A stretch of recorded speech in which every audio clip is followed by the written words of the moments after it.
Evan drove until the road turned from pavement to dirt. The GPS had stopped speaking 5 miles back. All that was left was the hum of his engine and the sound of gravel hitting the underside of the car. He almost missed the mailbox. It was rusted, bent, and painted white once before rain had turned it the color of bone. The number had been scratched off. Someone had carved a single word into the metal instead. Home. He stopped the car and stared at it for a long time. It felt like a warning, pretending to be a greeting. The dirt road curved uphill between dead trees. Fog clung to the branches. When he reached the top, the house came into view. At first it looked normal old, but normal. 2 stories, gray siding, a porch that sagged a little, but then he noticed the walls. They didn't line up. One side of the house looked newer. The wood was bright, freshly nailed, almost clean. The other side looked older, rotting, warped, ready to fall. Like half the house belonged to this year and the other half had been built 100 years ago. He got out and slammed the car door harder than he meant to. The sound echoed too far. The house seemed to flinch. He told himself that was stupid, that he was tired, that his new job had already fried his nerves. He'd come here for quiet. The listing had said countryside rental, peaceful, self-maintained. The word self-maintained stuck in his head, but he didn't think much of it at the time. The key was under a flower pot, just like the email said. The pot was cracked down the middle, and when he lifted it, something small and gray scuttled away into the dirt. He unlocked the front door. The hinge creaked once, long and low, like an animal exhaling. Inside, the air smelled like rain on wood and something faintly sweet, like burnt sugar. The floorboards groaned under his feet. He dropped his bag, looked around and froze. The furniture was strange. A couch missing one leg, a coffee table with a saw mark down the middle. Half the kitchen counter was brand new marble. The other half was scratched wood, dark and old. Even the walls were uneven new plaster next to wallpaper that peeled like skin. It looked like someone had been rebuilding the house. One piece at a time. He checked the clock above the fireplace. The hands were gone. Only the faint circle where they should have been. His phone buzzed. A new message. Unknown number. Welcome home? Don't move the furniture. It won't like that. He stared at the screen. No signal bar. No typing bubble. Just that one message sitting there, heavy and patient. He looked at the couch again. The cushions seemed slightly different now, like someone had flipped them while he wasn't looking. He rubbed his face and told himself it was exhaustion, jet lag, nerves. He was seeing things because he wanted to see things. He unpacked, made a quick sandwich, and told himself everything was fine. He even laughed once just to prove he could. Before bed, he walked outside. The air was thick, silent, waiting. The moonlight fell across the house, and for the first time, he noticed something carved into the wood near the doorframe. It was a date. Yesterday's date. He frowned. That couldn't be right. Maybe it had always been there. Maybe someone was renovating. He locked the door and went to bed upstairs. The room smelled cleaner than the rest of the house, fresh paint, new floorboards. He told himself that was a good sign. At 3:14 a.m., the hammering started. Soft at first, then sharper, measured. He sat up. The sound came from below. He listened. Hammer, saw, wood creaking, something dragging. He grabbed his phone. No signal. The flashlight flickered weakly across the room. He called out, "Hello?" The hammering stopped. He waited. Silence. Then, from downstairs, the sound of a nail being pulled back out of wood. He whispered, "What the hell?" He moved toward the stairs, careful not to step on the loud boards. The house felt alive now, breathing in the dark. Each step groaned under him like a heartbeat. When he reached the bottom, everything was quiet again. The tools were gone. The air smelled different wet sawdust, sharp, like something new had been built. He turned toward the front door. The date carved in the frame had changed. Now it said, "Today."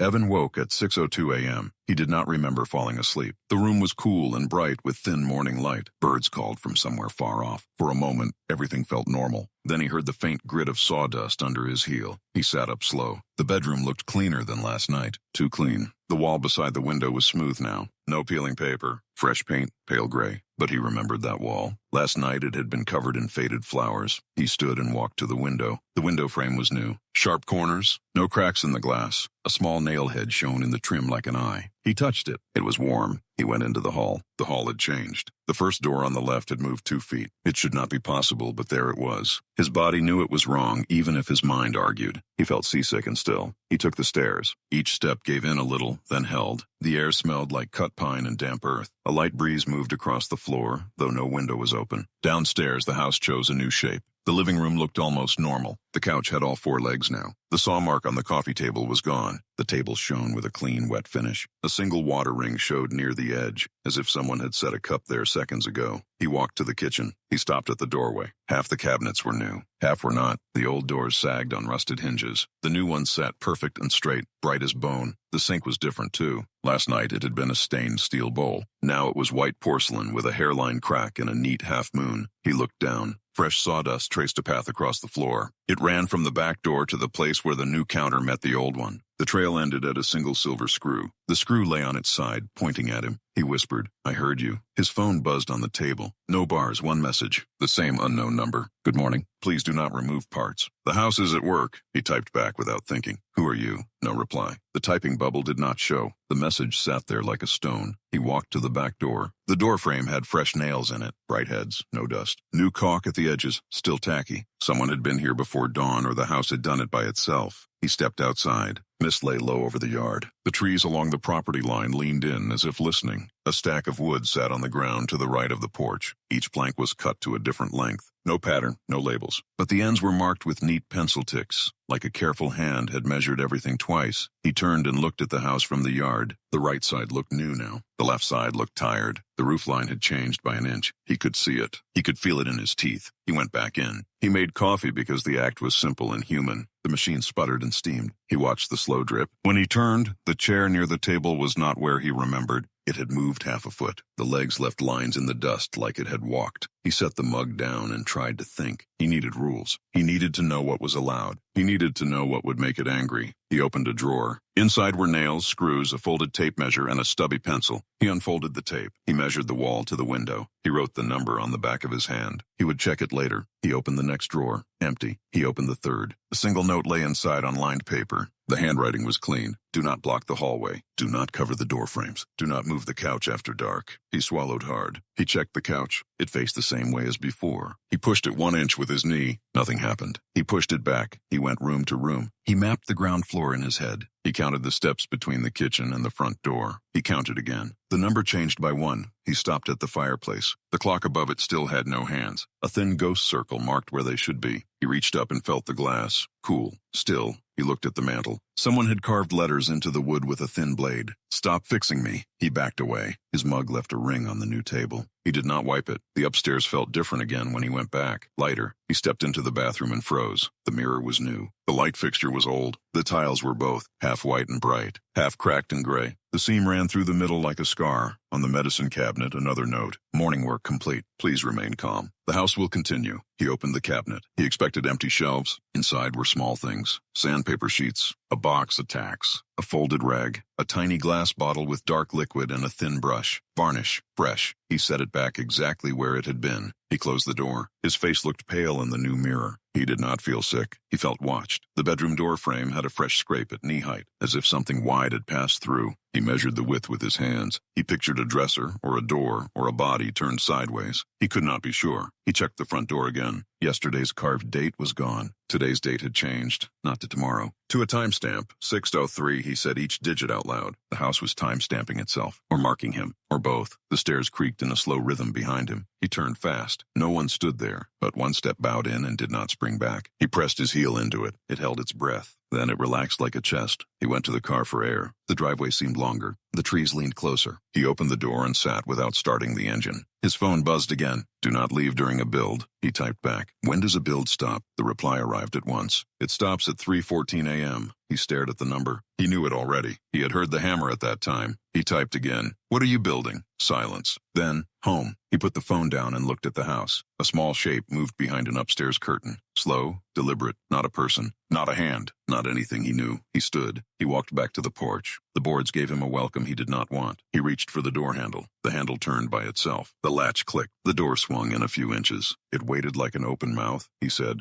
"Okay, I will not move the furniture." The door opened the rest of the way. He stepped inside. The air was warm and smelled like new cut wood. Somewhere in the house, a single nail seated itself with a tiny, perfect sound. He whispered, "What do you want from me?" His phone buzzed one more time. "Stay, do not fix me. Do not break me. Be here at morning." He stood very still. He could feel the house listening. He could feel it arranging tomorrow. He looked down at his hand. The measurement he had written there had smeared. The numbers were not clear anymore. He could not prove the wall had moved. He did not need to. The house would rebuild again. He knew it now. He knew the hour. He knew the rules. He said, "I will stay for one more day." The floor under him lifted the smallest amount, not a jump, a nod. By the third morning, Evan stopped pretending he didn't notice. The house was changing in small ways now, like it was adjusting its clothes. A window frame that used to face the yard now faced the driveway. A light switch had switched sides. Even the rug in the living room had a pattern he didn't remember seeing before. He decided to test it. He pulled a chair into the center of the room and drew a circle around one leg with white chalk. Then another circle, wider. He wanted proof, something simple, something real. He took a picture on his phone. Then he moved the same chair slightly to the left and took another picture. He said aloud, "You like to fix things? Let's see how much." He set the chair back inside the chalk ring. He went upstairs. He showered. He tried not to listen. The water pressure rose and fell in strange rhythm, like breathing. When he came down, the chalk ring was gone. Not smudged, gone. The floor looked freshly cleaned. The wood shone faintly like it had been wiped down with something wet. The chair was exactly where it had started. He checked his phone. The pictures had vanished, both of them. The photo folder jumped from 47 to 45. He scrolled, blinking hard. No traces, no cache, no backup. He whispered, "You deleted them." Then louder, "Why?" The floor creaked behind him. He spun fast. No one. Just the same quiet, same pale light leaking through the curtains. He grabbed a roll of blue painter's tape from his toolbox. He ran strips along the wall, marking edges, corners, door frames. He wrote the date on each piece in thick black ink. He took new photos. He said he'd try and fix that. He made coffee, stayed awake, waited. By noon, the air inside the house had changed. The temperature dropped. Not cold enough to see breath, but close. He felt pressure faint, steady, like the air itself was watching. He opened the door to the hall. The smell hit first varnish and sawdust. He turned the corner. All the tape was gone. In its place were fresh seams of plaster, smooth and perfect. No marks, no handwriting. He touched the wall. The paint was damp. When he pulled his finger back, it was white. Still wet, he backed away slowly. His phone buzzed again. Same number. "Please stop marking me. I only fix what is broken." He typed fast. "You are not alive." He hit send. The phone screen flickered once. The message disappeared. The sent icon blinked red, then blanked. He said out loud, "Okay, you win." But his voice trembled. He needed a new idea, something the house couldn't erase. He went outside, found a heavy stone near the porch and carried it in. He placed it in front of the door to the hallway right where the boards creaked. He marked its position with a pencil cross. He said, "Try moving that." He left it there. He didn't sleep that night. He stayed on the couch, lights on, TV whispering static. At 3:14 a.m., he heard the familiar sound, the careful rhythm of nails, hammers, and saws. But this time there was another sound with it. Something sliding, dragging, like a heavy object being pulled across wood. He didn't move. He waited until sunrise. When he looked, the stone was gone. Not moved. Gone. The pencil cross remained, but drawn underneath the varnish now, as if it had always been part of the floor. He checked the yard. Nothing disturbed. He checked the porch. Empty. He walked the perimeter of the house twice before noticing it. The stone was in the wall. Part of it, set into the baseboard near the stairs. Half visible, half fused with the wood like it had always belonged there. The same pencil cross was carved into it now, smooth and deep. He whispered, "You took it." Then softer, "You kept it." He touched the stone. It pulsed once faint warmth under his palm, then cooled again. The air around him felt heavy but calm, like a machine finishing a task. He went to his notebook and wrote everything down. Chair test, erased. Tape test, erased. Stone test, absorbed. He underlined the last one twice. He thought it wants pieces. He didn't know if that meant furniture or wood or him. That night, he placed a glass of water on the counter. He marked the level with a Sharpie. He wrote the time on the glass. Then he waited again. At 3:14 a.m., he woke to dripping. The glass was gone. The counter was dry. He turned slowly toward the wall beside the sink. The glass outline was there, faint and perfect, molded into the wood grain. A frozen ripple of water under varnish, sealed forever. He didn't scream. He didn't run. He just said quietly, "Okay, you're fixing everything, even what isn't broken." He sat on the floor, hands on his knees, and whispered to the dark, "What happens when you finish?" The house answered with silence, and the faint sound of a nail tapping itself back into place. Evan stopped using his phone after that night. He didn't delete the messages, but he stopped replying. He left it on airplane mode and kept it on the counter like it belonged to someone else. He told himself he was done playing games with the house. He lied. He found an old camcorder in a box near the attic door. The box had not been there before. Dusty, gray, but clean enough that he could still read the label. Property of Evan Rains, his name. He didn't remember ever owning it. The batteries were charged. The tape inside was blank. He decided it was a sign or maybe a trap. Either way, it meant proof. He set the tripod in the living room. aiming at the front door in the hallway. He wrote the date on a piece of paper and held it in front of the lens before pressing record. Then he said out loud, "Let's see who's fixing what." He stayed awake on the couch, pretending to watch TV. The static buzzed low. His eyes burned, but he didn't close them. The clock on the stove ticked to 3:14 a.m. Then came the sound again. Hammer, saw, soft, deliberate footsteps. He froze, eyes on the hall. The camcorder's red light blinked steady. He whispered, "Got you." A faint shape crossed the hallway, too quick, too smooth. The motion sensor light flickered once, then went dead. He felt a pressure in his ears, like standing in deep water. Then silence again. He didn't move until dawn. The air warmed slowly, golden light touching the walls. Everything looked normal. He stopped the recording and rewound the tape. He held his breath as the screen filled with gray lines, then an image. At first, it showed exactly what he expected, an empty living room, quiet.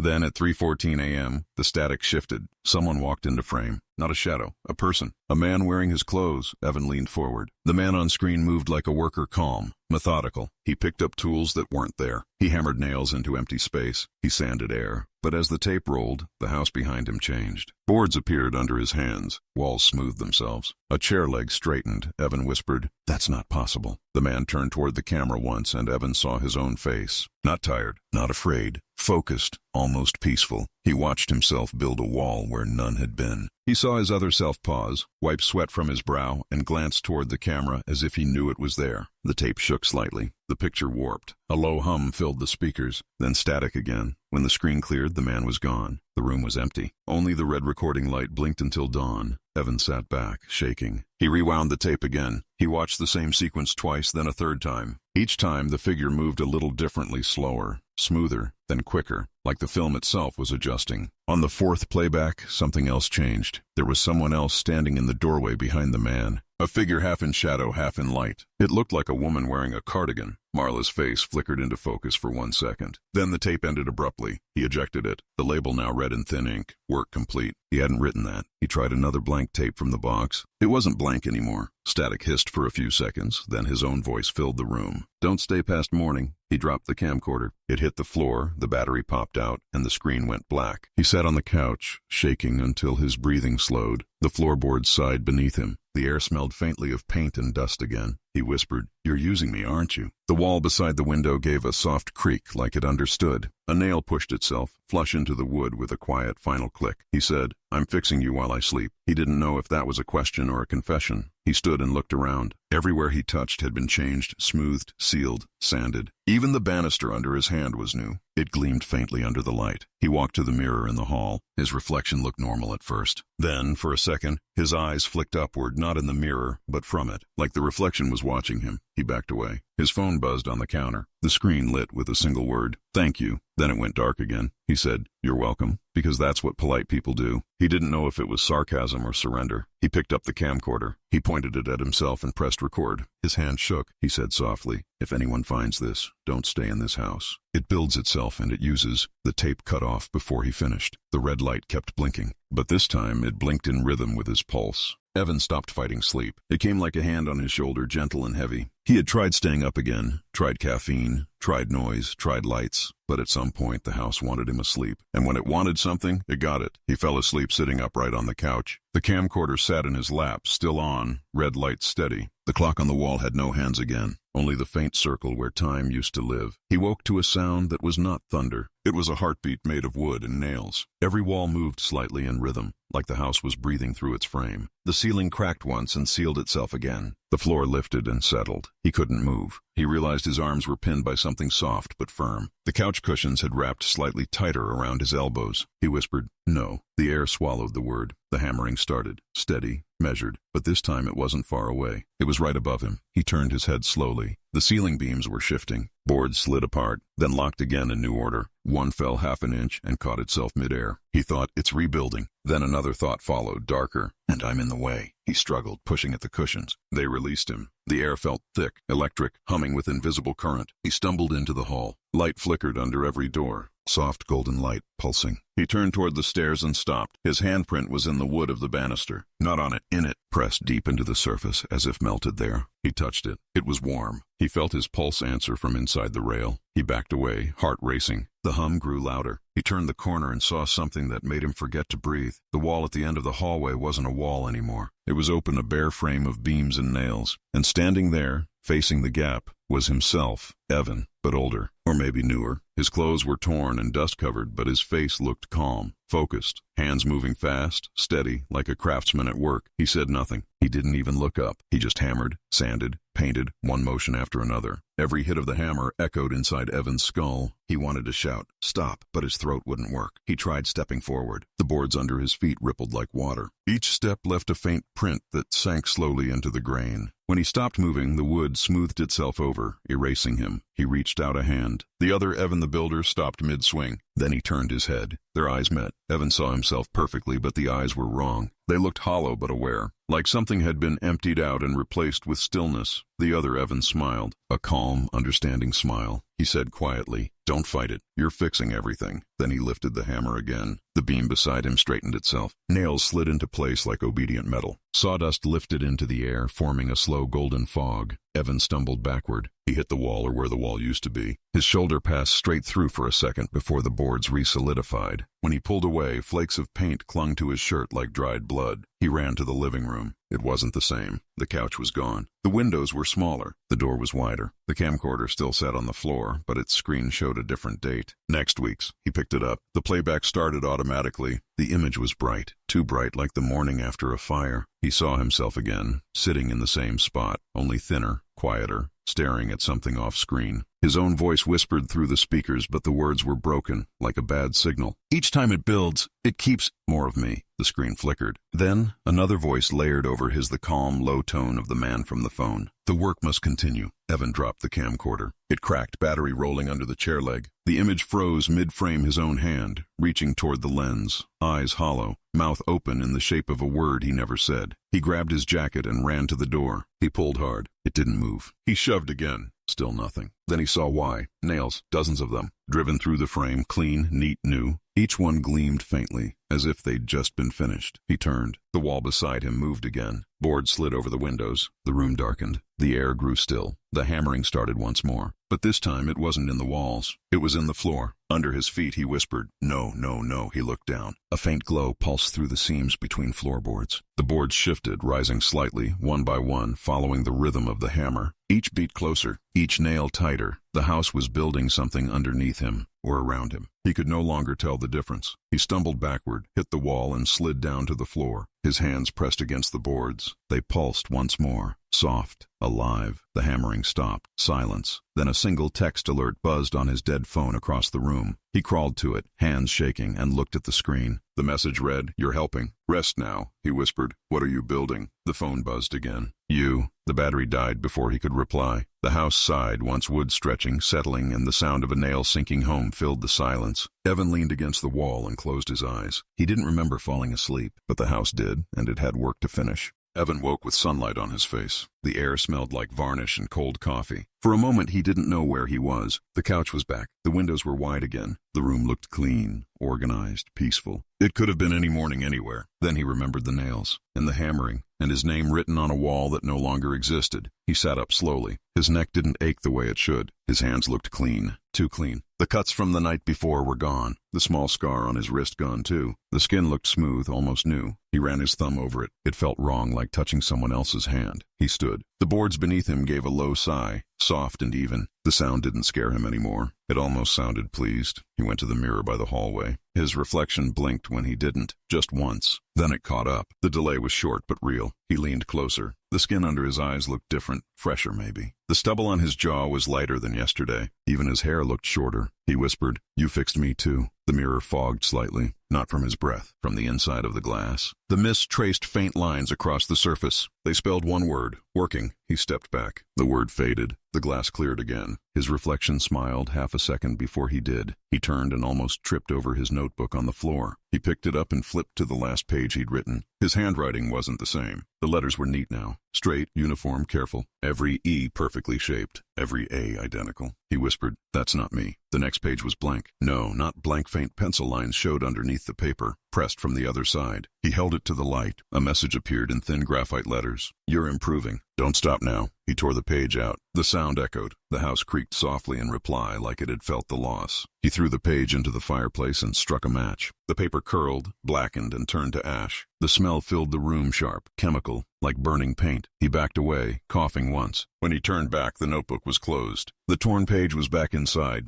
whole again. The words darker this time. Don't undo the work. He slammed it shut and dropped it on the table. The sound made the floor tremble slightly. A picture frame fell from the wall, landing face down. He hesitated, then lifted it. The photo inside wasn't his. It showed a man and a woman standing in front of the same house, but older, faded, black and white. The man looked exactly like him. Same face, same eyes. The woman wore a cardigan. He whispered, Marla. The glass cracked down the middle. The image warped slightly, like it was breathing. He put it back face down again. He didn't want to see it anymore. He made coffee. His hands didn't shake. Not at all. That scared him more than the hammering ever did. He took a sip and noticed the mug. It was new, smooth, no stains, no logo. Just one word printed in small black letters near the rim, morning. He set it down and looked around the kitchen. The cabinets were all the same now, fresh paint, soft hinges. The floor was spotless. No sawdust, no scratches, everything perfect. He went to the back door. It opened without a sound. Outside, the yard looked larger. The tree line had moved back at least 10 feet. He could see fresh soil along the edges, like the ground itself had been shifted. A low hum filled the air, the same hum that had filled the walls the night before. He whispered, What did you do? The wind moved through the grass, but it didn't sound like wind. It sounded like whispering thin, overlapping voices saying the same single word again and again. Building, building, building. He shut the door fast. The whispering stopped. He turned back to the table. The mug was gone. The notebook had opened again. The words on the page had changed. Every morning we start again. He picked up the notebook. The handwriting wasn't his or the house's anymore. It looked machine-made, perfect, impossible. He tore the page out again and stuffed it into his pocket. The rest of the pages fluttered one after another, like something underneath them was breathing. He grabbed the camcorder from the counter. He pressed record and turned the lens on himself. Day 6, he said softly. My name is Evan. I think I'm being replaced one piece at a time. The camera light flickered. He saw his reflection in the window. It didn't move when he did. He turned off the camera and turned around. No one there. He whispered, If I destroy the house, maybe it stops. The walls creaked softly as if listening. The floorboards rippled once. The air pressure shifted, heavy and low. The sound of nails tightening filled the silence. He whispered again, Maybe that's the wrong idea. The mirror by the hallway fogged again. This time more words appeared. You are the house. His chest felt tight. He said no.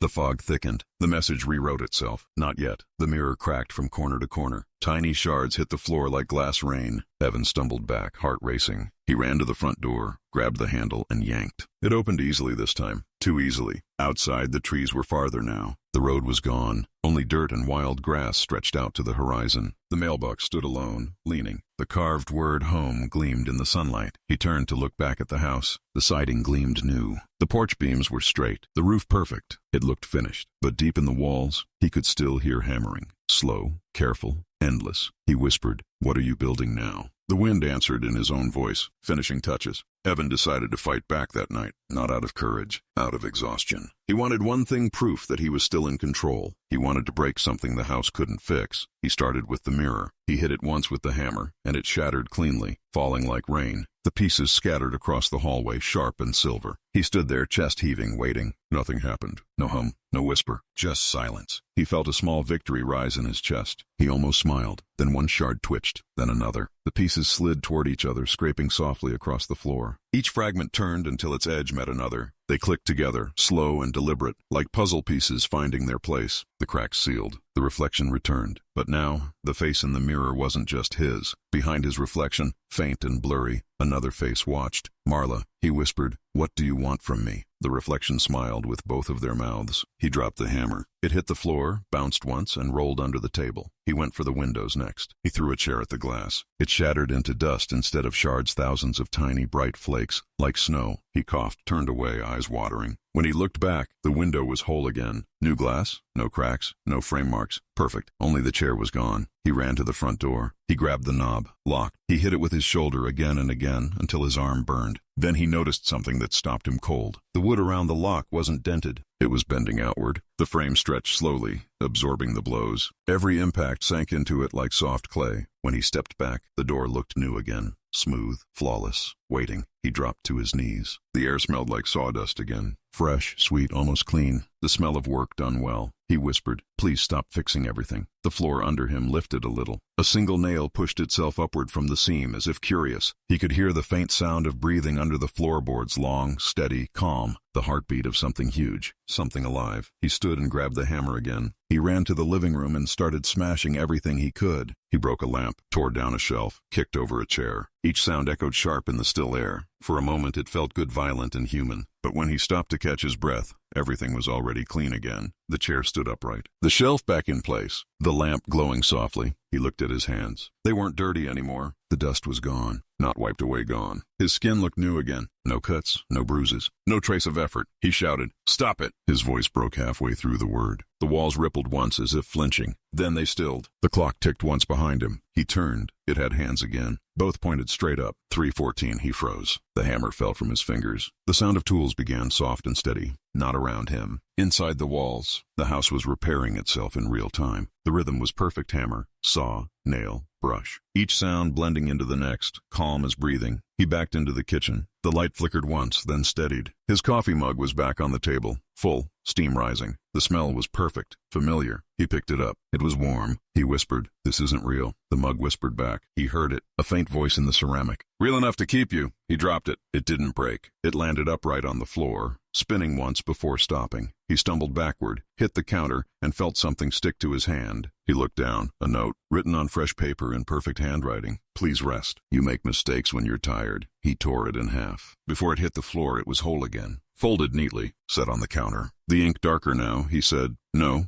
the house replied, through every wall at once. "Yes." He ran for the stairs, 2 at a time. He wanted his room. He wanted to lock the door and hide. But when he reached the top, the hallway was gone. It had changed again. New doors, new floor. The walls white and smooth. No seams, no corners. It looked unfinished, waiting for something. He heard the hammer again, behind the wall. Then closer, then under his feet. He backed up until his shoulders hit the plaster. He whispered, "Please stop." The hammering stopped instantly. The silence was deep, almost kind. Then faintly, from somewhere behind the wall, came a voice. Not the man's voice. Not the house's voice. His own. "You're doing fine. Just one more room." He felt tears burning his eyes. He whispered, "I'm not building anything." The wall beside him disagreed. It pulsed once, warm and alive. The faint outline of his hand appeared there again, pressed deep into the surface. This time he hadn't touched it. He stared at it, trembling. The outline began to move on its own, sliding slowly down the wall like a shadow melting into paint. Then it stopped. A new line appeared under it, faint, clean, careful. "Stay until finished." He didn't move for a long time. When he finally sat down on the floor, the boards adjusted slightly, like a hand flattening out wrinkles in a blanket. He closed his eyes. The last thing he heard was the slow, soft sound of nails being driven home, each one quieter than a heartbeat.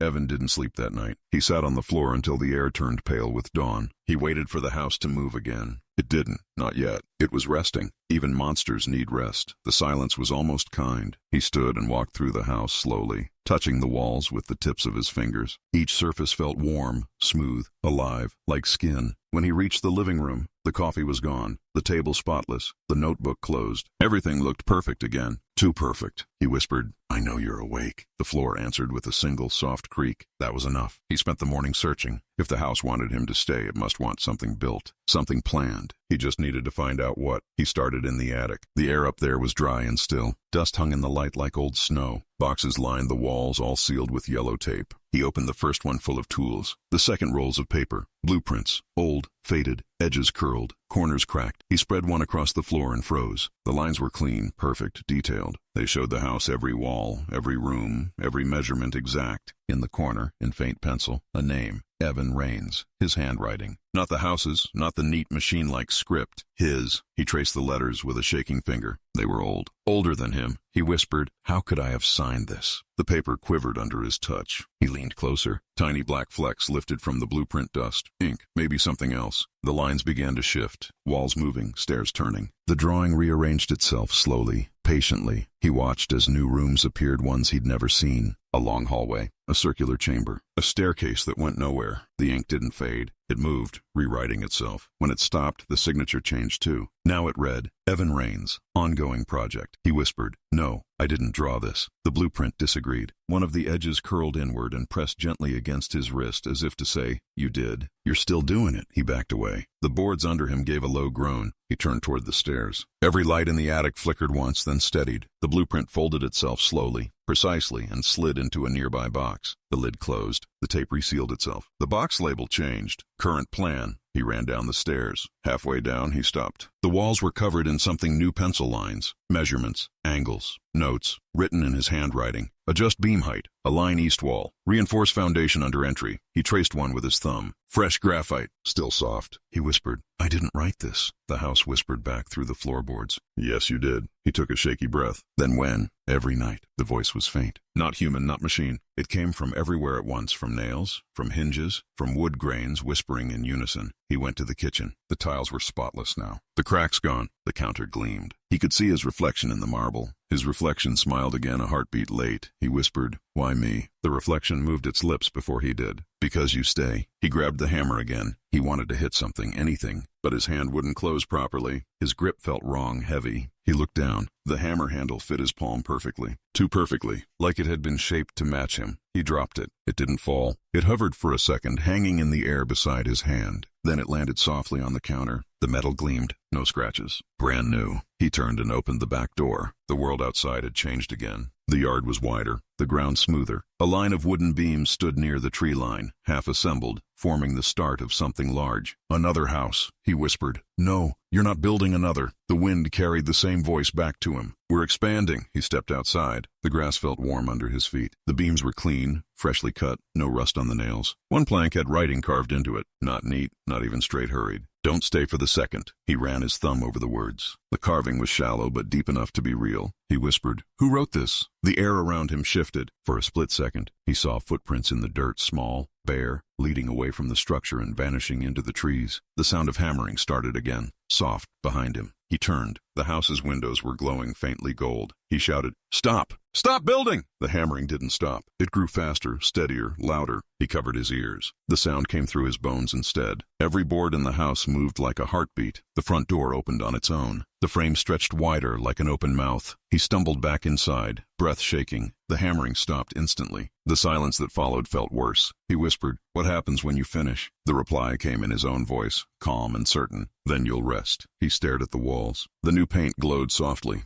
The air smelled clean. Too clean. He could almost hear the faint scratch of pencils moving somewhere above him, drawing blueprints he would never see. He whispered, "When will that be?" The house whispered back almost kindly, "Soon." He stood there, shaking, watching the sunlight shift across the room. The floor creaked once, just enough to remind him that it was still listening. Then he saw something new etched faintly into the wall by the stairs. His name. Under it, 3 words. Evan Rains. Phase 2. Evan didn't plan to go down to the basement. He'd avoided it for days. Something about the smell of wet wood and metal made his skin crawl. But after seeing his name carved into the wall upstairs, he needed answers. Any answers? The door creaked when he opened it. The steps were narrow, uneven, and cold. He counted each one as he went down. 11 steps. Then the floor. Dirt, not concrete. Soft enough to leave prints. The air was thick. He could hear dripping water somewhere far off. A light bulb swung slowly from a cord in the ceiling, creaking as it moved. He flicked the switch. It flickered twice, then steadied. Just enough to see the far corner. Tapes. Dozens of them. Maybe hundreds. Stacked neatly in rows on wooden shelves, each labeled with a name. Old handwriting. Some faded to ghosts. He brushed the dust off one near the front. Room 2, Henry Lowell. He picked another. Room 5, Dana Marin. Then another. Room 8, Evan Rains. His hand froze. He looked around. There were more. At least 5 tapes with his name on them, each numbered differently. Some older, the ink faded. Some fresh, black and bold. He whispered, "That's not possible." He picked one up, Evan Rains number 1, and slid it into the dusty tape player on the table. It clicked, whirred, and started to spin. Static filled the air first, then a man's voice. His voice. Day 1. "The house is strange. I think I can fix it." He froze. That was him, his voice. But he didn't remember ever saying it. He stopped the tape, ejected it. His fingers were shaking now. He looked at the next one, Evan Rains number 2. He pressed play. "It's learning my habits. Every morning something new. It's cleaner, straighter. The walls breathe sometimes. But I'm still in control." Static swallowed the last word. He could hear faint hammering behind the recording. soft, rhythmic, the same hammering that lived in the walls now. He pressed stop again. He wanted to destroy the tapes. But curiosity, stupid, human curiosity, made him pick up the next one. Evan Raines, number 3. The handwriting was crisp, recent. He pressed play. I'm starting to think the house isn't repairing itself. It's replacing. When I cut my hand yesterday, it was gone by morning. The floorboards near the kitchen are darker now. They pulse when I walk by. Evan's breath caught. He remembered cutting his hand 2 days ago. He looked down at his palm. Smooth, unmarked. The skin didn't even look like his anymore. He switched to the next tape. Evan Raines, through 4. It's copying me. There are drawings in the attic signed with my name. The handwriting is mine, but I never drew them. I think I built this place once before. The words hit like a hammer to the skull. He paused the tape. His eyes moved over the basement walls. They were smooth, freshly coated, no cracks, no mold. Not like a basement at all, more like the inside of a chest. Closed, breathing. He pressed play again, whispering, "What happens next?" The voice on the tape, his voice answered him directly. "You already know." Evan's hand shook. He dropped the tape. It hit the floor and spun once before settling. The reel kept turning by itself, even without power. Soft whispering filled the air. Not one voice.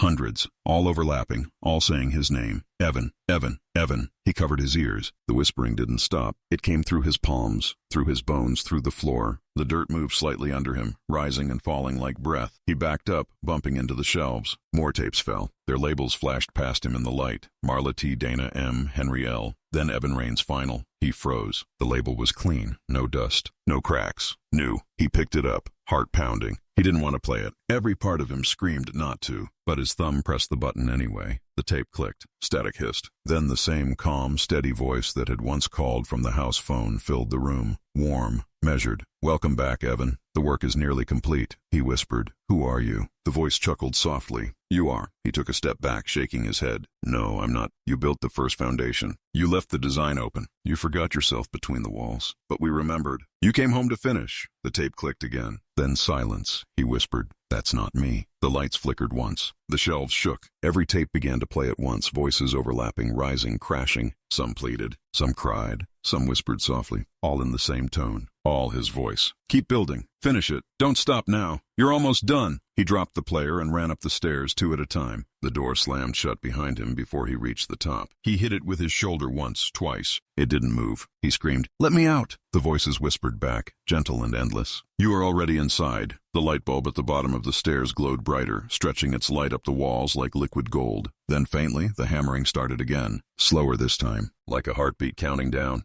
Evan didn't sleep that night either. He couldn't. The house was awake again. And this time, it didn't wait for morning. It started small. The sound of nails, soft at first like fingers tapping a rhythm on wood. Then the slow glide of boards shifting against each other. He stood in the hallway watching the walls move. They didn't creak. They flowed. Each plank slid into place like a puzzle piece returning home. He whispered, "Stop, please." The hammering paused. For one long, fragile second, the house listened. Then the sound began again, softer now, almost apologetic. The house was rebuilding anyway. He stumbled into the living room. The air shimmered slightly, like heat above pavement. The floor beneath him rippled. The old rug slid aside, folding itself neatly into the corner. The boards underneath were new, different color, darker, almost red. He knelt down and touched one. It was warm. And when he pressed his ear to it, he heard breathing. Slow, steady, human. He whispered, "Who's under there?" A faint voice answered through the wood. "We are." He pulled his hand back fast. The warmth lingered on his fingertips. He stood up, staring at the floor. The grain in the wood seemed to move, tiny swirling lines twisting into shapes. Faces, dozens of them. Each one faint, stretched, half-formed. All of them looked like him. He backed away, heart pounding. The hammering followed him room to room. He opened the front door. The yard was gone again. Only fog, endless white fog. And in that fog, faint outlines, people-shaped, unmoving, watching. He shouted, "Let me out!" The house whispered through the fog, calm and steady. "You're not finished." He slammed the door shut. The sound echoed forever. When he turned around, the layout had changed again. The living room was gone. Now there was a hallway, long, narrow, lit by hanging bulbs that hummed faintly. The light pulsed in rhythm with his heartbeat. He walked slowly, one hand brushing the wall for balance. It felt alive, soft, warm, pulsing. Each step made the light grow brighter. He whispered, "What do you want from me?" The walls answered, "Completion." He stopped. The air shimmered again. Then from the far end of the hall a figure stepped forward. Tall, calm, dusty clothes, same eyes, same face. Evan whispered, "No." The figure smiled that same slow, polite smile he'd seen in the mirror. Another figure appeared behind it, then another, and another. Each one him, each one identical. Each one holding something, a tool, a brush, a nail, a beam. They moved slowly, perfectly in sync, stepping past each other like reflections switching places. One reached out and handed him a hammer. He didn't take it. It hung in the air between them, waiting. He whispered, "Why are there so many of me?" The nearest one spoke without moving its mouth. "Every night one stays behind to finish the work." "You're behind schedule." He stepped back, shaking his head. No,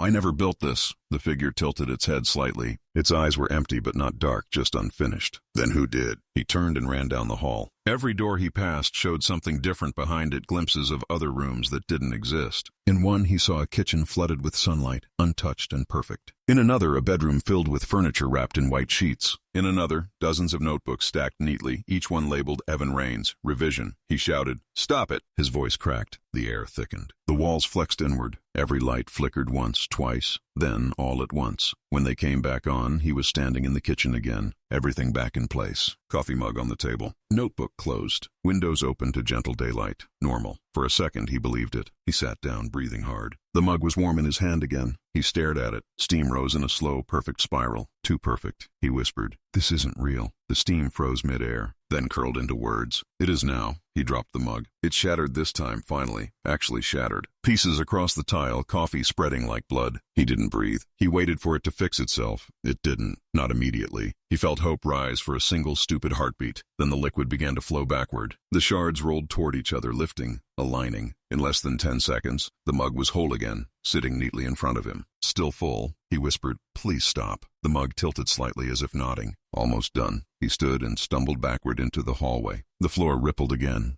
slower this time, gentle, forgiving. The walls whispered softly, like 1,000 tiny voices praying. "Build, build, build." He reached for the front door again. It wasn't there, just smooth wall. He pressed his palm against it. It pulsed once, warm as skin. He pulled his hand back, and there where he'd touched was a new line being drawn into the paint. The house was sketching. Not a wall this time. A person. Him. He whispered, "No." The drawing deepened. The outline became real. Boards grew from the wall like bone. The shape filled in face, arms, chest. It was him. A perfect copy. Eyes closed, mouth calm, half-formed. He stepped back. It was breathing. He whispered, "Why me?" The mouth opened slightly. His own voice came out. "Because you're good at it." He turned and ran, but every direction led back to the same hallway. Same light, same hum. Same faint hammering somewhere behind the walls. Finally, he stopped running. He pressed his forehead against the wall and whispered almost softly, "What happens when you're done?" The wall answered just once, "Then you'll never have to leave." The lights dimmed. The floor sighed, and behind him, the sound of another hammer picked up the rhythm again. Slow, steady, perfect. By the time night came again, Evan wasn't afraid. He was tired. The kind of tired that feels like gravity is pulling harder just for you. He told himself he'd stop looking, stop asking. But curiosity is a cruel thing. It builds even when you don't want it to. The hammering started just before midnight. Slower this time, measured, almost gentle. He followed the sound, down the hall, past the mirror that was whole again, past the staircase that had straightened itself overnight. He stopped at the end of the corridor. A door he had never seen before waited there. New wood, smooth, no handle, just a faint glow seeping through the seams. He whispered, "You built something new." The light behind the door pulsed once, like a heartbeat answering him. He pressed his hand against it, warm, the same warmth as skin. The wood flexed slightly under his palm, then released. A small click followed. The door opened. He stepped inside. The air was colder, heavier, but still alive. He smelled varnish, copper, and something sweet, almost floral, almost wrong. The room was circular. The walls gleamed faintly, gold veins running through the wood like blood in veins. At the center stood a table. On it, tools, blueprints, and candles burning steady with colorless flame. He stepped closer. The blueprints weren't on paper this time. They were carved directly into the table's surface. Deep grooves forming rooms, stairs, beams, doors. The house, perfect, complete, except for one section, the center still blank. An empty outline shaped like a person. His size, his shape. He whispered, "No." Something moved behind him. He turned fast. The walls shifted. For a moment they looked smooth. Then the light changed, flickered just right, and he saw them clearly. Shapes, dozens of them. People pressed into the wood like fossils in amber. Eyes closed, mouths still, skin the color of old pine. But every now and then, one chest rose slightly. One lip twitched. One hand moved, almost reaching out. He stumbled backward, almost tripping over the edge of the table. The faces in the walls all looked calm. peaceful. One of them, a woman near the far corner, looked familiar. Hair pinned up, cardigan the same color as Rain. Her name tag still on her chest. "Marla," he whispered. "You were real." Her eyes opened, just for a second, then closed again. The wall around her pulsed once, soft and steady. He turned back to the table. The tools gleamed faintly in the candlelight, a chisel, a hammer, a small brush. Each handle was shaped to fit his grip exactly. He picked one up. The metal was warm. When he touched it, a voice whispered near his ear. Almost done. He dropped it. The hammer hit the table and didn't bounce. It sank slightly into the surface, like the table swallowed it. When he pulled it back, the carved outline in the center of the blueprint had changed. The shape had filled in, a name etched beneath it. Evan Rains. He whispered, "I didn't carve that." The room disagreed. The candlelight flickered once, and the name darkened. Then, one by one, the other names appeared around the edges of the table, all the ones he'd seen on the tapes. Henry, Dana, Marla, everyone connected by thin lines, leading toward the center, toward his name. He whispered, "You're building us." The air hummed softly like approval. He felt the floor shift beneath his feet. Boards moved slightly, settling, adjusting. The sound of nails tightening filled the silence. He turned toward the door. It had closed behind him. No handle, just smooth, unbroken wood. He pounded on it. "Let me out!" The walls whispered together, low and kind. "You are the way out." He stopped hitting the door. He backed into the center of the room, staring at the shapes in the walls. They weren't still anymore. Every one of them was breathing now. Slow,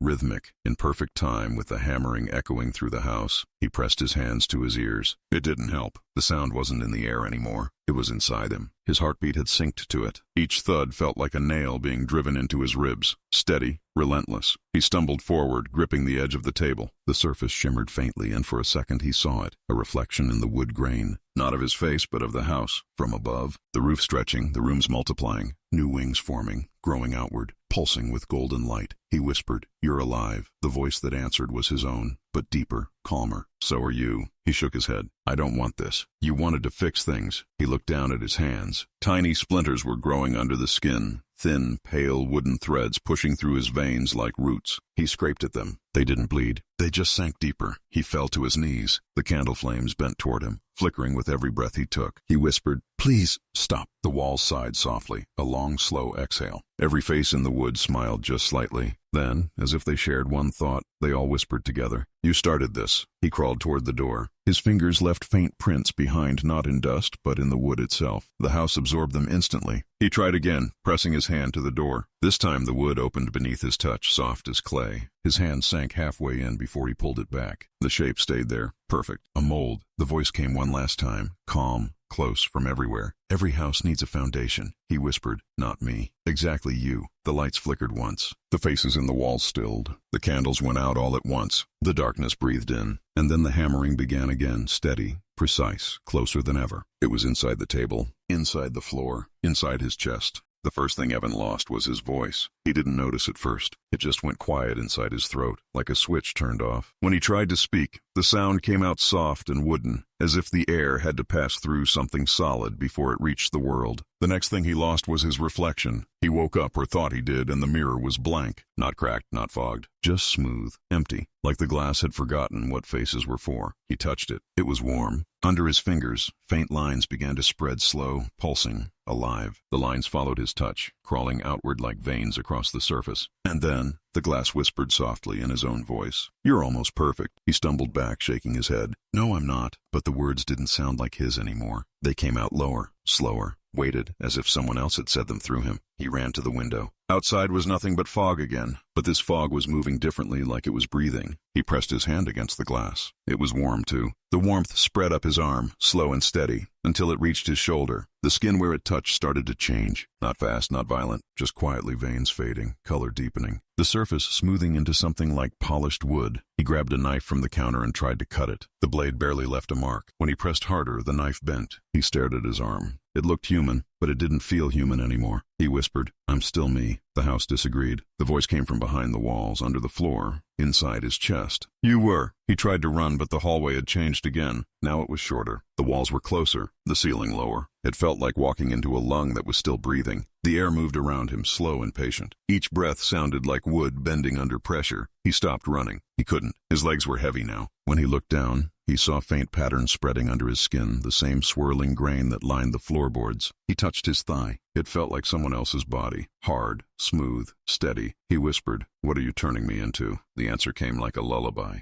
Apart, he stumbled into the living room. Everything was still, too still. The TV glowed faintly, though it wasn't plugged in. Static shimmered across the screen, forming words, not scrolling breathing. They pulsed softly in time with the heartbeat in his chest. We build to remember. We remember to build. He couldn't breathe right. Every inhale tasted like sawdust. Every exhale sounded like nails sliding into place. He fell to his knees. The floor felt soft, almost kind. The boards curved slightly under him, like they were adjusting for comfort. He looked up at the ceiling. Tiny cracks were forming, not from damage but from growth. New beams were emerging, sliding into position like fingers lacing together. Each one glowed faintly gold at the edges. He could feel every movement in his bones, every nail, every stretch, every joint tightening. It didn't hurt. It just felt inevitable. He whispered, "I don't want this." The house whispered back, closer now, softer. "You asked for permanence." He remembered saying something once the first week he moved in. He'd been talking to himself, exhausted from travel, sitting on the stairs. He'd said, "I just want something that lasts." He hadn't meant this, but the house had listened anyway. He tried to stand, but the floor held him there, gentle but firm. His hands pressed against the boards, and this time his fingers sank in. Not deep, just enough to leave impressions? He pulled back, but the wood stretched with him, sticky and warm. It didn't let go right away. When it finally did, small threads of gold clung to his palms. He wiped them off, but they didn't come away. They soaked back into his skin. He felt his heartbeat slow, steady, matching the rhythm he'd heard in the walls for days. He whispered, "How do I stop it?" The voice came from everywhere now, calm, tender, almost human. "You don't," he tried to scream. No sound came out. The air caught in his throat and came out as a low hum, the same tone the walls made when they shifted. The house was teaching him how to speak its language. He crawled toward the doorway. Every movement left faint marks on the floor outlines of his hands, his knees, his elbows. By the time he reached the next room, the shapes had already started to sink in, flattening, smoothing, becoming part of the pattern. He stood in front of the mirror again. This time, there was no reflection at all, only the faint shimmer of movement deep in the glass, like someone walking just behind it. He pressed his hand against it. The surface was soft. It rippled slightly, and his voice came through the other side. "We remember you," he whispered. "Who are you?" The voice answered, calm and sure. "We are you." He stepped back, trembling. His arms ached. He looked down. Small cracks had formed along his forearms, not from breaking, but from growth. Through them, faint golden light leaked. The air smelled like fresh-cut wood. He stumbled to the wall and pressed his back against it. The wall pressed back slowly, gently, like it was breathing with him. He could feel its warmth, its rhythm, its calm. It didn't want to hurt him. It wanted to keep him. He whispered one last time, voice thin and tired, "Please let me go." The answer came not as sound, but as feeling. The walls trembled lightly and the floor shifted beneath him, not pushing, not pulling, just holding. Then softly, "We never let go." The light flickered once, golden and soft. He closed his eyes, and for the first time he didn't feel afraid. He just felt complete.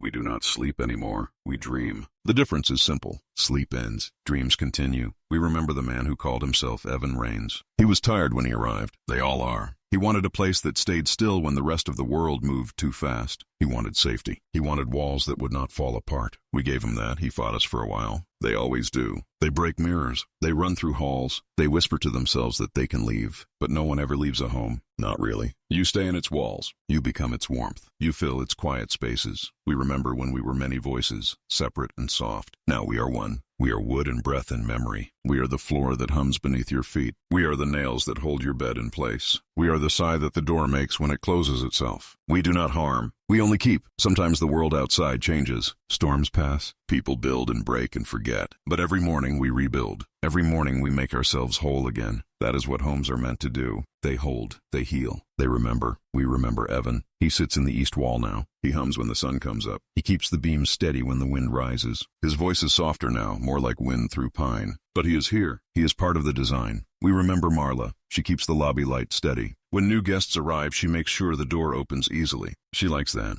She always liked helping. Her cardigan still smells like rain. We remember Henry and Dana and the others. They live in the foundation. They whisper to the roots when the ground gets cold. Their voices are deep now, old wood and patience. They do not speak in words anymore. Only rhythm. Hammer, saw, nail. We do not know who built the first wall. Maybe it was us. Maybe it was someone who wanted to last. But once the first board was placed, we began. And once we began, we never stopped. We rebuild what time forgets. We smooth over what breaks. We take in the tired, the lonely, the restless. We make them steady. We make them still. We make them part of something that never ends. Sometimes we hear new footsteps outside. Soft, Cautious, curious, a car door closes. A suitcase wheel hums against gravel. A new voice calls out, small, human, hopeful. We open the door for them. We always do. They step inside. They smell coffee and pine and warmth. They see clean floors, straight walls, quiet lights. They smile. They think finally somewhere safe. They sign their name on the check-in sheet. We remember the sound of the pen on paper. It always begins with that sound.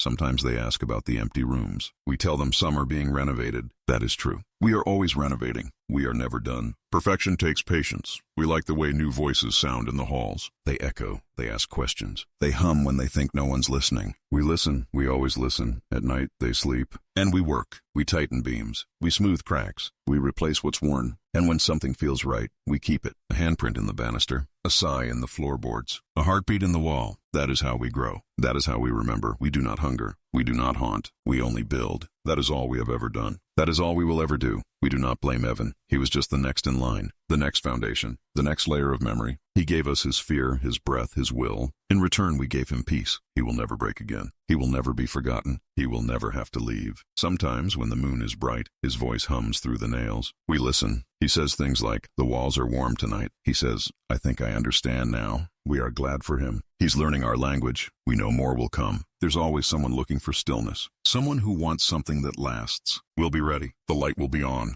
The floor will be clean. The air will smell like coffee and pine. And when they arrive, we'll greet them softly. We'll say what we always say. Welcome home. The door will close gently behind them. The lock will click. And in the quiet, we'll begin again. The storm began miles before the town ended. Long gray roads. Empty. The kind of night where the world feels like it's already asleep. Headlights cut through fog, weak and tired. A single car moved through it, engine humming low. Inside, a man rubbed his eyes and turned the heater higher. His name was Cole Bennett, 35, traveling alone. He had been driving since morning. Every station on the radio was static. Every road sign looked the same. He told himself he'd stop at the next open place. Didn't matter where. Didn't matter how old. He just needed a bed and a door that locked. That was when he saw it. A light through the fog. Soft, yellow, alive. A sign flickered near the tree's Sycamore Motor Inn. The letters buzzed faintly in the rain, one by one lighting up like an invitation. Underneath, a smaller sign glowed steady. Vacancy. He slowed down. The car's tires hissed on the wet road. The neon reflected in puddles, making the world look upside down. He smiled a little. It looked harmless, maybe even welcoming. He turned into the lot. The headlights swept across the row of doors, 12 in all, evenly spaced, pale blue paint shining under the rain. At the far end, the lobby light glowed, soft, steady, waiting. He parked under the awning and killed the engine. For a moment, everything went quiet except the rain. He could hear it drumming gently on the roof, steady and slow. He exhaled, relieved. Inside the lobby, the air smelled faintly of pine and old coffee. The counter looked freshly cleaned. No dust, no stains. A bell sat in the middle, small, silver. Perfect. He pressed it once. The sound echoed softly. Then a woman appeared from the back room. Cardigan the color of rain. Name tag slightly crooked. Marla. She smiled politely. Rough night? He nodded, brushing water from his jacket. Long drive. Ground or upper floor? She asked. Doesn't matter, he said. Just one night. Her fingers moved smoothly over the keyboard. The screen's reflection flickered across her glasses, bright golden light that didn't match the monitor. She paused for a second, eyes unreadable. Then she said softly, "Not 103. He frowned. Sorry? Her smile didn't change. System's touchy, she said. Then she wrote something on a card sleeve and slid it toward him. 104. Park right in front. Ice at the far end by the soda. He took the card. Thanks, he said. Her eyes followed him as he turned to leave. Not suspicious, just watchful, like she was making sure he existed. The door closed behind him with a soft sigh. The rain had eased to a drizzle. The air smelled fresh. He looked at the row of rooms, all identical except one. Room 103. The curtain was closed, but a faint light glowed at its edges. Warm golden light. He smiled nervously to himself. Old motels always had one weird room. He walked past it, card in hand. The tag on the handle read, "Do not disturb." It fluttered once in the wind. The font was old-fashioned. He wondered how long it had hung there. When he reached his door, he noticed the floorboards under his feet. Fresh wood, dark varnish, new nails shining faintly in the porch light. The rain made them glisten. He slid the card into the slot. The lock clicked open. The room smelled clean, faintly of varnish and coffee. The bed was neatly made. The TV remote placed exactly in the center of the table. A small note sat by the lamp. He picked it up. In soft, careful handwriting, it read, "Welcome home, Cole." He frowned. He didn't remember telling her his name. Maybe it was on his card. Maybe she'd seen it. He told himself not to overthink it. He tossed the note aside and sat on the bed. The mattress sighed under his weight, soft, warm, steady. He rubbed his face and stared at the ceiling. For a moment, he thought he heard something, a slow, distant rhythm, like wood creaking in a pattern. He turned off the light. The sound stopped. He lay down. The sheets were warm, even though the heater was off. The smell of pine and coffee filled the room again, faint and familiar. He closed his eyes. Somewhere deep in the walls, something moved. Not a noise, a pulse, soft, slow, patient. A low voice whispered through the room, almost kind. "Rest now." He stirred slightly, half asleep. The words barely reached his brain. He thought maybe it was a dream. The air felt heavy, comfortable, safe. Outside, the vacancy sign flickered once. The rain stopped. The fog thickened, and from somewhere inside the walls, a faint hum began again. The sound of nails sliding into place. The heartbeat of something that never stopped building. Morning came softly. No thunder, no storm. Just quiet light pressing through the curtains. The kind of light that makes the world look new. Cole woke slowly, blinking against the brightness. For a few seconds, he didn't remember where he was. Then the smell hit him, pine and varnish and coffee. He smiled. The room looked perfect. The kind of perfection that feels practiced. He stretched, stood, and walked toward the sink. The floor didn't creak. The air didn't move. Everything was still, peaceful, too peaceful. He turned on the faucet. Water came out clear and warm, though the handle didn't move. He stared at it for a moment, frowning. The water stopped on its own. He shook his head, chuckled softly, told himself, "Old plumbing." He leaned closer to the mirror. The glass was spotless, not even a smudge. He looked at his reflection for a long time, then frowned. Something about it was off. The reflection blinked a half-second late. A small delay, almost unnoticeable, but once you see it, you can't unsee it. He stepped closer. The reflection smiled faintly. He hadn't. He whispered, "What the hell?" The reflection tilted its head slightly. Then it straightened, perfectly mirroring him again. The smile gone. As if nothing had happened, he turned away fast, grabbed his jacket. He needed coffee, air, something normal. He opened the door. The morning outside was golden and soft. Mist curled over the asphalt. The air smelled fresh, alive. The world looked washed clean. He walked to his car. The hood gleamed as if freshly waxed. Even the dust that had been there last night was gone. He smiled again, relieved. Maybe he'd just needed sleep. Maybe the weirdness was in his head. He reached for the handle, stopped. His reflection in the car window was smiling again. Too wide this time, too knowing. And behind it, faint, almost invisible, another shape stood in the back seat, a silhouette, half seen, unmoving. He blinked. It was gone. He turned to look at the motel. The building looked newer somehow, the paint brighter, the roof straighter, every window clean and shining. The vacancy sign hummed quietly in the mist. Its glow looked warmer than before, almost golden. He frowned. He could hear something faint, just under the sound of the wind, a rhythm. Not footsteps, not cars, hammering, soft, steady, patient. He stepped back toward the lobby. The door opened before he touched it. The bell above jingled once, softly. Inside, the light was perfect. The air smelled like coffee and lemon polish. The counter gleamed, everything in its place. Marla was there again. Same cardigan, same smile, same eyes that seemed to look through him and remember something. "Morning," she said gently. "Sleep well?" He nodded. "Yeah, best I've had in weeks." "Good," she said. "That's what we like to hear." He reached into his pocket for the key card, but it wasn't there. Instead, he found a folded piece of paper. He opened it. Neat handwriting, blue ink. "You're part of it now." He looked up fast. Marla's smile didn't move, but her eyes did. They flicked toward the window behind him. He turned. Outside, the fog had thickened again. The cars in the lot were gone. Everyone, except his. And even that looked wrong, its surface too smooth, too clean, as if molded instead of built. He stepped toward the door. Marla's voice stopped him. Soft, kind, final. "Leaving already?" He hesitated. "Yeah, I've got a long drive ahead." She nodded once. Her hand rested on the counter. He saw the edge of her wrist, the skin smooth, almost wooden, faint lines glowing under it like threads of light. She caught him staring. Her smile widened slightly. "You'll be back," she said. "They all come back." He swallowed hard, didn't answer. He pushed the door open. The sound it made wasn't a creak. It was a sigh, warm, familiar. Outside, the air shimmered faintly. He stepped off the porch, and for a moment the ground felt soft, alive. He looked down. The boards beneath the step glowed faintly gold before fading. He looked back. Marla was gone. The lobby empty. The bell still swinging gently in the doorway. He got into the car. The key turned easily. The engine hummed, quiet and steady. The radio clicked on by itself, static. Then a soft voice, low, calm, almost like his own, came through the speakers. "Thank you for staying at the Sycamore Motor Inn.